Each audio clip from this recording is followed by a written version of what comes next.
अस्सलाम वालेकुम नाज़रीन, आप देख रहे हैं जोत न्यूज़ और मैं हूं एम एल आरिक डेली इशूज़ के साथ। नाज़रीन, मुल्क में सैलाब की तबाहकारियां बारिशों के बाद जारी और सारी हैं और कई इलाके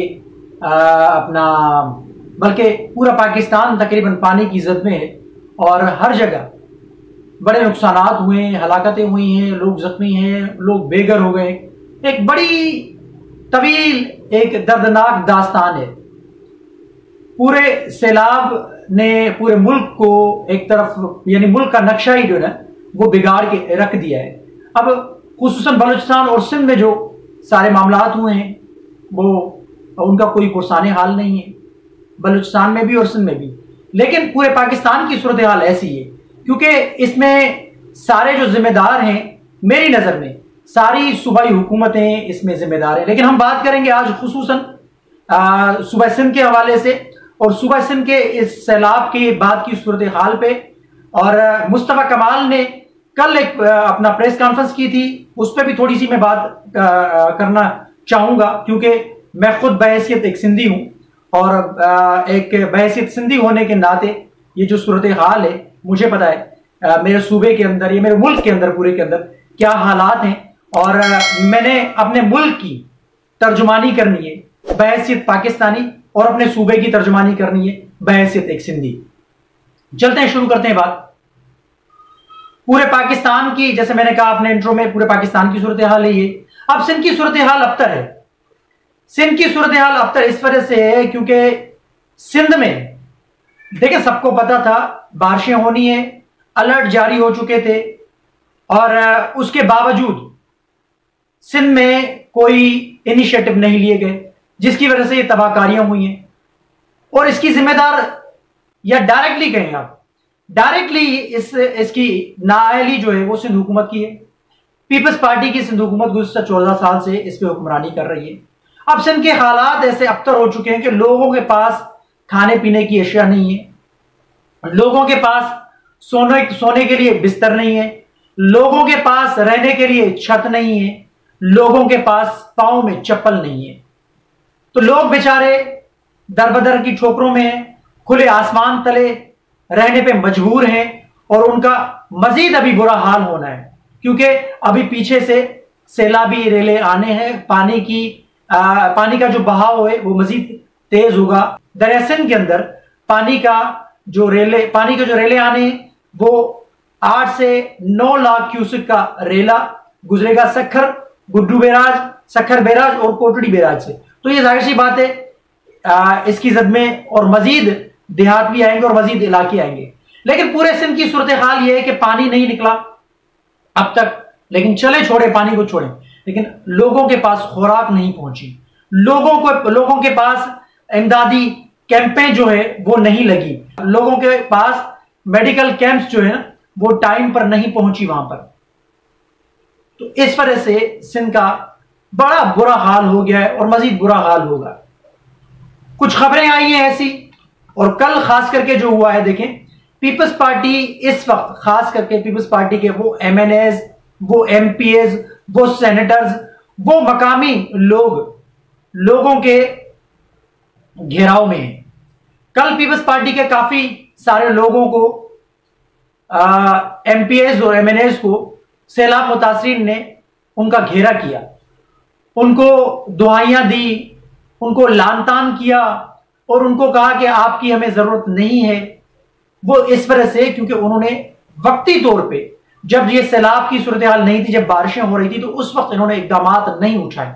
वो इकदामात ना उठाने की वजह से आज पूरा सिंध कयामत सुगरा का मंजर है, पूरा सिंध डूबा हुआ है। पूरे सिंध को इन्होंने एक प्री प्लानिंग के तहत डुबोने की कोशिश की है जिसमें कई सारी जगहों पे ये नाकाम हुए और काफी सारी जगहों पे ये कामयाब हो चुके हैं। 2010 की जो सैलाबी सूरत हाल है वो आपके सामने है। 2010 में भी तोड़ी बंद को तोड़ा गया था, 2010 में सुप्रियो बंद को तोड़ा गया था।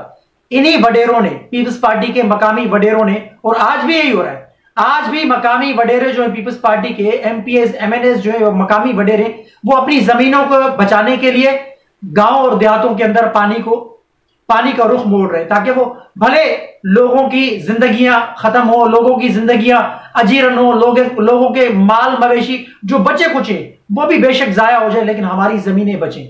ये पीपल्स पार्टी के वो जो वडेरे हैं उनके ये काले करतूत हैं। कल नफीसा शाह की सक्खर में लोगों ने नफीसा शाह को रोका और उनका घेरा तंग किया। मंजूर वसान को अपना नेशनल हाईवे पे रोका, उनके हल्के के आसपास मेरे ख्याल से उनको रोका, उनके खिलाफ एहतजाज किया। फयाज भट्ट जो हैं उनको मेहर के लोगों ने उनकी गाड़ी के शीशे तक तोड़ दिए, और इसी तरह से डीसी गड़ी खैरो जो हैं उनके खिलाफ भी एहतजाज किया, और डीसी गड़ी खैरो को मेरे ख्याल से जदोकोब किया है वहां के अपना सैलाब मुतासरीन ने। ये तो पीपल्स पार्टी के लिए शुरुआत हुई है मेरे ख्याल से। ये पीपल्स पार्टी की सिर्फ और सिर्फ नाअहली की वजह से। पीपल्स पार्टी के पास मुसलसल 14 साल हक हुक्मरानी है, वो हुकूमत कर रही है, सिंध हुकूमत पीपल्स पार्टी के पास है। तो पीपल्स पार्टी ने नाअहली का मुजाहरा किया, नाअहली बरती, पीपल्स पार्टी सीधी सीधी इसमें इन्वॉल्व है उनके करप्शन की वजह से। ये करप्शन का नतीजा है जो आज सिंध पूरा ये मंजरनामा पेश कर रहे हैं। इसी वजह से पीपल्स पार्टी के खिलाफ लोग खड़े हो रहे हैं, और पीपल्स पार्टी ठीक है इमदाद भी कर रही है। पीपल्स मुराद अली शाह के हवाले से कुछ खबरें आ रही है, मुराद अली शाह साहब लोगों की मदद कर रहे हैं, लेकिन जाहिर तो नहीं है कोई चीजें। मुराद अली शाह साहब क्यों नहीं रख रहे सारी चीजें? फिर अगर वो कर रहे हैं तो क्यों नहीं वो सारी चीजें जाहिर कर रहे हैं? उनका सोशल मीडिया, उनकी जो टीम है बिलावल हाउस से जो मॉनिटर करते हैं वहां से सारी चीजें, वो क्यों नहीं अपनी सारी चीजें सोशल मीडिया पे अपडेट कर रहे हैं? क्योंकि उन्होंने नहीं किए। अहकामात जारी कर रहे हैं लेकिन फोटो सेशन हो रहा है, इसके अलावा कुछ भी नहीं हो रहा है। आज AC7 ने क्या किया? जो इमदादी जो सामान आया वो मकामी जियाले की एक कॉटन फैक्ट्री के अंदर रखा गया। ये ट्वीट आपकी स्क्रीन पर चल रही है, एक मैंने ट्विटर से उठाई है, और एक तस्वीर भी है कि वहां से क्या हुआ। लोगों को जब पता चला कि AC7 ने वो सामान जो इमदादी उसने एक जियाले की फैक्ट्री के गोदाम के अंदर रखा, तो लोग खुद वहां पर गए और ताले तोड़कर वहां से सामान निकालकर अपनी मदद, आप सामान निकालकर वो इस्तेमाल में लाने की कोशिश कर रहे हैं, अपनी मदद खुद कर रहे हैं, लेकिन कोई पुरसाने हाल नहीं है। सिंध हुकूमत ने हाथ खड़े कर दिए। सिंध हुकूमत अपना सिर्फ फोटो सेशन में बयानबाजी तक महदूद है। और एक जगह पे दूसरा वाकया यह पेश आया है कि मच्छरदानियां जो बच्चों के लिए या बूढ़े लोगों के लिए मच्छरदानियां किसी ने डोनेट की थी, वो हजारों की तादाद में कही जा रही हैं, और बड़ी कीमती मच्छरदानियां वो बाहर मार्केट में फरोख्त की जा रही हैं और महंगे दामों में फरोख्त की जा रही है। ये सिंध हुकूमत के काले करतूत हैं, और इसमें सबसे बड़ा जो जिम्मेदार है, देखिए सिंध हुकूमत के पास इदारे हैं।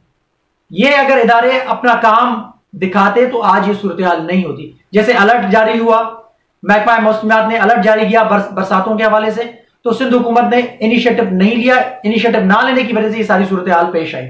और इरिगेशन डिपार्टमेंट कहां है? जो आबपाशी का जो डिपार्टमेंट है वो कहां है? उनका काम था मुसलसल, क्या मानसून बारिशें नहीं होती है क्या दुनिया में? हर जगह पे मानसून बारिशें होती हैं, तो वहां पर वो इंतजाम करते हैं। तो आपको भी पता था कि मानसून का सिलसिला शुरू होगा, और हर साल, 1.5 साल बाद, 2 साल बाद मानसून की बारिशें होती हैं। और कहा जा रहा है जी आप ये कुदरती आफात है। भाई कुदरती आफात जलजला होता है, कुदरती आफात ऐसे होते हैं, कोई डिजास्टर इस किस्म का होता है कि अचानक से कोई कुदरती अमल हो जाए, जैसे अर्थक्वेक होता है, वो कुदरती होता है, अचानक से आ जाता है वो, उसमें बड़े सारे नुकसान होते हैं। सुनामी होता है, समंदर का अपना पानी जो है वो बाहर आ जाता है, या उसके साथ साथ समंदर के आसपास जो बस्तियां होती है वो पानी के जद में आ जाती हैं। ये कुदरती आफात इस किस्म को कहा जाता है। आसमानी बिजली गिर जाए वो कुदरती आफात है। लेकिन मानसून की बारिशों की वजह से आप कहें जी कुदरती आफात है, नहीं, ये आपकी नाअहली का नतीजा है, ये आपकी करप्शन का नतीजा है। पीपल्स पार्टी की सिंध हुकूमत की करप्शन का नतीजा है। और इसमें सीधा सीधा जो इन्वॉल्व है, सीधा सीधा जो जिम्मेदारी है वो डीसीएस की है। सिंध के अंदर अभी 29 अजला है, 29 अजला के जो डीसीज हैं वो जिम्मेदार हैं इसके। कराची को छोड़ें, कराची के 7 अजला है, उनके डीसीज को छोड़ें आप, लेकिन बारिशों के अंदर उनकी भी जिम्मेदारी थी। जो बारिशें हुई थी, कराची का जो अशर नशर हुआ, डीसीज के पास इस वक्त पावर्स हैं। और अपना कराची का जो अपना हमारा मुर्जा वहाब साहब जो है, जो एडमिनिस्ट्रेटर कराची उनकी जिम्मेदारी थी। कराची का जो हशर नशर हुआ है वो उसके जिम्मेदार, लेकिन बाकी जो 22 अजला हैं उसके जिम्मेदार डीसीज हैं। डीसीज की वजह से ये करप्शन की सारे मामला अभी भी मजीद भी आएंगे। ये एसीज, असिस्टेंट कमिश्नर और डीसीज, डिप्टी कमिश्नर्स, ये मिली भगत है इनकी मकामी पीपल्स पार्टी के लोगों के साथ। ये तो बराए मेहरबानी अपनी करप्शन को छुपाने के लिए, अपनी नाअहली को छुपाने के लिए ये लोगों के ऊपर मलबा आप ना डालें कि ये जो कुदरती आफात है और आपके अमाल की वजह से ये सारा मामला हुआ। नहीं, ये कुदरती आफात भी नहीं है और लोगों के अमाल अल्हम्दुलिल्लाह अच्छे हैं, लोग अपना काम कर रहे हैं। बाकी भी तो सारी एनजीओज काम कर रहे हैं, अपना सोशल वर्कर्स काम कर रहे हैं, सोशल इदारे काम कर रहे हैं, जेडीसी काम कर रहा है, अल खिदमत काम कर रहा है, बहुत सारे और लोग काम कर रहे हैं। सिंध में अयाज लतीफ परी जो वो खुद निकल कर काम कर रहे हैं और मुख्तलिफ JUI फे के जो अपना लोग हैं वो काम कर रहे हैं, बाकी सारी एनजीओज काम कर रहे हैं। तो पीपल्स पार्टी की सिंध हुकूमत क्यों नहीं काम कर रही है? उनके पास तो बड़े वसाइल हैं। इरिगेशन की डिपार्टमेंट की करप्शन की वजह से, उनकी नाअहली की वजह से, बल्दियाती इदारों की नाअहली की वजह से ये सारा सिंध का अशर नशर हुआ है और इसमें सीधी सीधी सिंध हुकूमत मुलविस है। अब आते हैं जो मुस्तफा कमाल ने जो कहा है। मुस्तफा कमाल ने कहा है कि सैलाब मुतासिरीन धड़ाधड़ कराची आ रहे हैं और सैलाब मुतासिरीन का नाम इस्तेमाल करके कराची की जमीनों पे कब्जा किया जाएगा। तो मुस्तफा कमाल साहब, आपका वक्त हम नहीं भूले। आपके दौरे हुकूमत में 2005 में सिंध के लोगों के जो गोट है वो मस्मार करने की कोशिश की गई थी, नाकाम कोशिश की गई थी और काफी सारे गोटों को आपने मस्मार किया था सिर्फ और सिर्फ तासुब की बुनियाद पे। और कल जो आपने ये प्रेस कॉन्फ्रेंस की है उससे भले ही आप कुछ भी करें, आप कौन सा भी नारा लगाएं, आप बोले सिंधी माजर भाई भाई हैं, ये सारे मेरे पाकिस्तानी हैं, ये वो भले, लेकिन कल की आपकी प्रेस कॉन्फ्रेंस से वो तासुब की बू सामने आई है, तासुब परस्ती सामने आई है।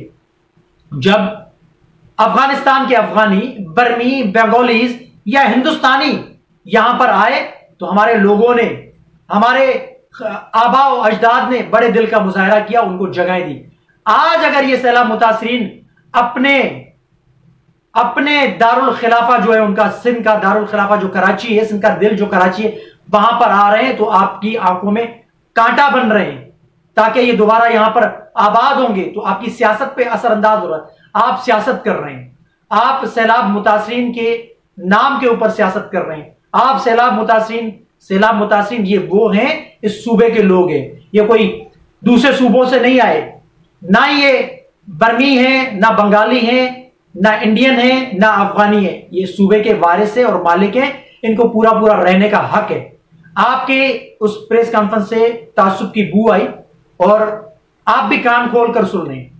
यहां पर बसने वाले जो भी सिंधी हैं वो उनकी मदद करेंगे और वो उर्दू स्पीकिंग भाई हमारे जो आज भी जेडीसी के तवस्सुस से या और एनजीओ की तवस्सुस से इन सैलाब मुतासिरीन के लोगों की मदद कर रहे हैं, मैं उनको सलाम पेश कर रहा हूं। इस बुरे वक्त में, इस कड़े वक्त में सिंध के लोगों के साथ वो खड़े हैं, वो जुड़ रहे हैं। जोड़ें तोड़ने की कोशिश ना करें। अगर सरकारी जमीन पे वो आके बैठ रहे हैं और सरकार को एतराज नहीं तो आप क्यों एतराज उठा रहे हैं? ये आए, धड़ाधड़ आए, क्योंकि यहां पर वसाइल मौजूद हैं, यहां पर मुखैया हजरात उनकी मदद करेंगे और यहां पर उनको सहूलियात मुयसर होंगी। बराए मेहरबानी ऐसी चीजें ना करें। आपकी इस प्रेस कॉन्फ्रेंस से तासुब की बू आई तो इस वजह से मैंने बोला, बाकी सारी चीजें आपकी अच्छी होती हैं लेकिन कल जो आपने ये प्रेस कॉन्फ्रेंस की है वो उसमें आपकी तासुब परस्ती या तासुब की बू आ रही थी, तो इस वजह से आपके हवाले से मैंने बात की। ये सिंध के वारिस है, सिंध के मालिक हैं, जहां इनका दिल चाहेगा यहां पर आके ये टेंट लगाएं, ये बैठे, इनकी वारसी मालकी सिंध हुकूमत का भी फर्ज है। साथ ही साथ जो हमारे कराची के जो लोग हैं, जो सारी कौमियत, जो जिनके दिलों में इंसानियत बसती है, इंसानी दर्द बसता है, और वो उनकी मदद कर रहे हैं और आगे भी करेंगे। तो आपके सामने सारी चीजें इस वजह से रखी कि आपको सारी चीजों का पता हो। कमेंट सेक्शन में अपनी राय का इजहार जरूर कीजिएगा। तब तक के लिए अल्लाह हाफिज।